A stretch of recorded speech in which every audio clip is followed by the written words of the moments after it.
Regarde, ça c'est l'inauguration du SEM, ça, en 86. Le SEM rue Franklin au Havre, c'est 32 ans d'histoire. À l'origine, cet homme, Georges Durand, assesseur du juge pour enfants, il voit défiler des adolescents poursuivis pour tapage diurne. Il crée alors une association qui investit cet ancien entrepôt à café. Le but, permettre aux jeunes musiciens de répéter dans de bonnes conditions. Une révolution à l'époque. C'est quand même d'un confort rare quoi, pour des locaux de répétition. Je veux dire, il y a de la place et on peut laisser son matériel en sécurité. En quelques mois, l'association crée le Centre d'expression musicale, une école de musique actuelle où l'on apprend en pratiquant. Là encore, c'est une première. La plupart des élèves, ce qu'ils veulent, c'est toucher, avoir le contact avec l'instrument, quoi. Depuis, près de 5000 élèves sont passés au SEM.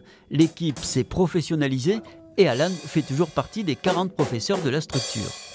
Super, il faut juste que tu frappes un petit peu plus fort ta grosse caisse. Au fil des années, le SEM devient un acteur incontournable de la vie culturelle locale. Une antenne est ouverte à Harfleur, un pôle formation voit le jour, les projets s'enchaînent et se concrétisent. Autant de souvenirs marquants. Il y en a eu beaucoup. Artistes sur scène, qui était une action pour des musiciens bénéficiaires du RMI. Forcément l'ouverture du Sonic en 2013, quand on a pour la première fois délivré un diplôme de niveau 4, qui est un équivalent bac. Les concerts d'élèves, quand on voit les élèves sur scène progresser d'année en année, c'est des émotions extraordinaires pour nous aussi. En 2011, c'est l'ouverture de la première classe à horaire aménagé musique actuelle de France. L'expertise du SEM est connue et reconnue nationalement, mais avec 1200 adhérents, les locaux deviennent exigus.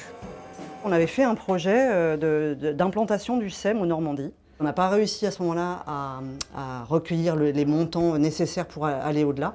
Mais c'est à ce moment-là que Chantal Ernoult a annoncé publiquement que le SEM trouverait sa place au Fort de Tourneville. C'était en 2004. Voilà.